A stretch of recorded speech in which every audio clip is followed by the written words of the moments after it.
Episode 3. Honestly, I don't really have a lot to say about this one. I know this is one of the more controversial episodes because of the gay storyline, but this is a beautifully told story. I liked it. I cried.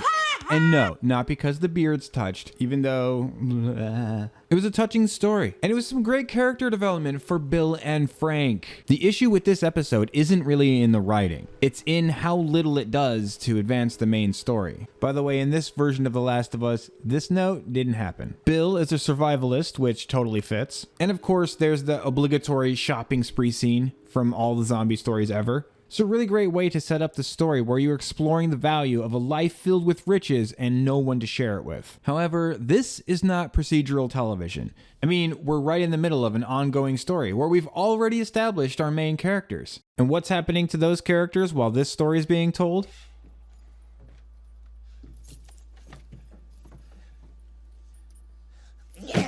So, what does this episode give us that we didn't already have, or that we couldn't have achieved by just continuing to use the beats from the game? Well, one thing is the garden party scene, which, I mean, for fuck's sake. In this scene, we do have actual, genuine interactions between these characters. But my complaint here is that there's really nothing that we didn't already have. This is the scene that made me think of this as a question in the first place. We know that Joel is stoic. That's what we get from this. He's stoic. That's what he is. Joel is that way. We already know. What do we learn about Tess? Okay, we got to see a little bit more of her personality, but it doesn't, I mean, like, how much does it matter? She's dead now. Not that if a person dies, it doesn't matter what kind of character development they get, but Tess is dead before we see this stuff. Like, we needed to see this scene before she sacrificed herself. That's when it would have paid off the most. What we learn about Joel and Tess in this scene, it is absolutely not worth a full episode where most of what we do is we develop these two characters that we're about to kill. The parts where Bill and Frank connect to the main story are brief, to say the least. So it's impossible to get very much out of them. The beginning of the episode should stay because that's all like stuff that we can do something with in our brains. But the body of this episode is just Bill and Frank and their relationship and their beard closeness. So there's a scene in the episode where Ellie asks Joel, start? Who bit the first person? Was it a monkey? It wasn't a monkey. I thought you went to school. And he explains that it was in the food and blah blah blah blah blah. But really, I think that's probably just for the audience. And I didn't like this. My complaint here is that, I don't know, it just seems like it would be history now, right? Because it would be on everybody's mind. Young people who lived through the apocalypse and were attending the very first versions of school. It would be on the minds of kids who grew up in the apocalypse. Mommy, Daddy, I keep seeing pictures of people in lives where they look happy. Why don't we have that? Even 20 years later, people would want to know, and you would think that in a post-apocalyptic environment where you have enough functioning community to have schools, the information about how this horrible disaster befell us would be part, I don't know, wouldn't you think that would be part of the curriculum? I guarantee you they would teach you this shit in military zombie history apocalypse class. Ellie not knowing how the apocalypse occurred, it's not strictly a problem with the plot. I just don't fucking buy it. It was still handled nicely and smoothly, and it wasn't weird. It wasn't like, it didn't stand out too much. I don't know. It's just a note that I don't buy it. Done. Damage to Ellie's character in the seeming delight in torturing a trapped zombie before killing it. And no one noticed this. I feel like I'm taking crazy pills. She looks like she's enjoying it. She cuts him, almost like pulling the wings off a fly. It's like, what the fuck are you showing me right now? What image are you trying to give me of Ellie at this point? That's not the Ellie that we all know and love. That's not her. I'm just fucking with you. The whole Left Behind DLC stuff kind of shines some light on why Ellie might be kind of sadistic toward a trapped zombie. But it does kind of hurt her character for her to behave that way. Like the Ellie that the people who play the game, the fans of the series, are going to be thinking about is a completely different Ellie. What is the leading cause of divorce in long-term marriages? A stalemate. That's awful. You're awful. Do you even understand what that means?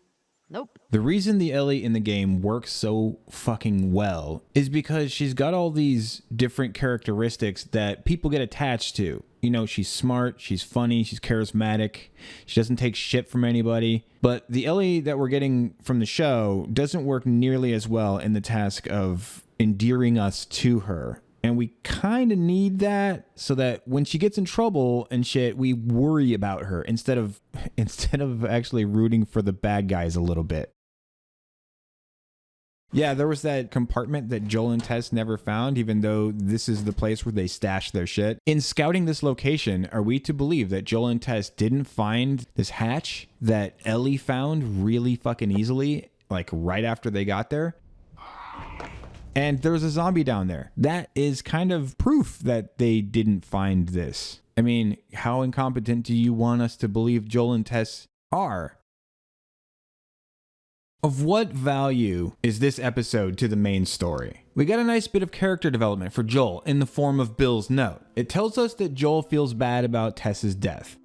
Okay, we already had that information, but there's nothing wrong with emphasizing it, so okay, that's fine. Anything else? Okay, yeah, it establishes the smuggling connection. Okay, fair enough. That's actually some pretty good progress, and in a short period of time. Now imagine how much more of relevance could have been done had they spent half the amount of time on the story of Bill and Frank. Bill's note loses some impact without the development from this episode, true. But spending an hour on Frank and Bill's relationship is only necessary to make Bill's message impactful in the form of a note. Had he lived, with some good dialogue, Bill could have said as much to Joel while standing over the body of Frank, and it would have been every bit as impactful, if not more so. What I'm saying here is there was a way to do everything that got done in this episode without wasting any time, while also keeping the scenes from the game and getting some nice zombie action. Everybody wins. And all you've got to do is use the game as a guide like you've been doing all this time. You have to cut out a couple of gameplay sections, right? Okay, what's the problem? I don't understand. You can't do that? That's hard? Look, these writers know what they're doing. They've proven it. So there's really no excuse for this. I mean, what bothers me about this, and probably a whole bunch of other people as well, is not what has been done here. Because what's been done is that a great little story has been told, even if it is a massive waste of time. No, it's not about what, but why. Because we all know why they spent a whole hour on Bill and Frank instead of like 15 to 20 minutes tops. And it's annoying. Knock it off. Stop it!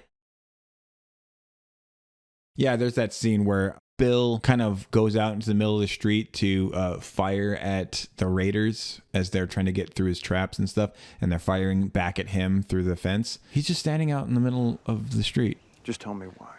Clearly, you've never played 7 Days to Die. No. Clearly, you have no military training? No. I mean, like, not to say that end of the world preppers all are going to have some form of military training. I feel like probably most of them do have some sort of military training, which is what kind of made them into preppers in the first place. Bill seems to know his way around a fucking gun. Bill seems to be familiar with the concept of projectile weaponry.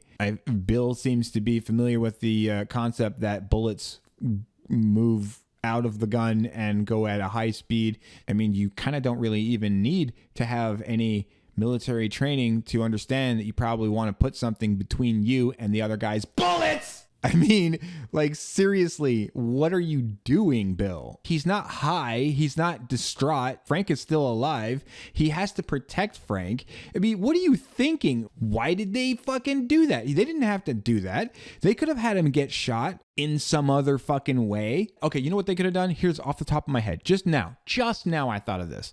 They show Frank grab a gun and go out to where Bill is. Bill could have seen this and thought, oh shit, Frank's gonna get shot if I don't do something. He comes out of cover to go and attend to that, gets shot, and then Frank has to carry him back in the house and starts tending to him. The Raiders, having taken so much damage, so many losses, are repelled for the time being, at least. And then You don't do the whole they kill themselves because Frank gets sick thing. You have the Raiders come back at some point while Bill is badly wounded, and you have Frank and a wounded Bill fighting off this second group of Raiders. They win the fight, but Frank gets killed and Bill kills himself as a result. Or this is going to blow your mind. You don't kill Bill. Then he can meet Ellie and we get more character development there. You see how that works? That's something. I think the reason that the Raiders were just like, miraculously defeated that very night and never came back. I think the reason that the writers did that was because they knew what they were going to be doing with Bill and Frank. They were going to have them both kill themselves and then have Bill leave a note for Joel. And they needed there to be an explanation as to why Bill's arsenal hadn't been completely raided. The Raiders were dead. They all killed themselves on the traps and all that stuff, which is also kind of stupid. Like, people don't just throw themselves at dangerous traps. One guy would get killed or two guys would get killed and they'd all be like, okay, holy shit, there's traps. And they would be more careful from that point forward. But whatever. Let's just suspend disbelief all the way up my ass for that one. But yeah, my thoughts for episode 3 is basically that it was a well told story. I thought it was pretty good. Like, there was a couple of hang-ups here and there, nothing major, and I really liked the telling of the story of Bill and Frank. I really did. However, it was completely fucking pointless. It was very harmful to the pacing. The balance would have been, well, maybe it was kind of harmful to the pacing, but we got all this character development, blah, blah, blah. We didn't, though. We did get a lot of character development. We just didn't get any character development for the characters that were actually in the fucking story. And the characters that we got development on all died. It attached some loose threads, like, the radio codes, the whole thing with the connection between Joel and Bill in the first fucking place, but we could have done all that stuff by doing everything they did in the game, and we would have gotten a more entertaining, we would have gotten some more zombies, which is a place where the show is sorely lacking. And we could have had Ellie meet Bill, which would have been an entertaining scene. It was entertaining in the game. Why wouldn't it be entertaining in the show? We got Nick Offerman playing off of Bella Ramsey. Okay, but it still would have been better than not having it. Episode 3 is a weird one. Episode 3 works on some pretty important levels, but then it's a tangent, and I liked the tangent, but it was still a fucking tangent. And there you go. That's it for this episode. I'm done.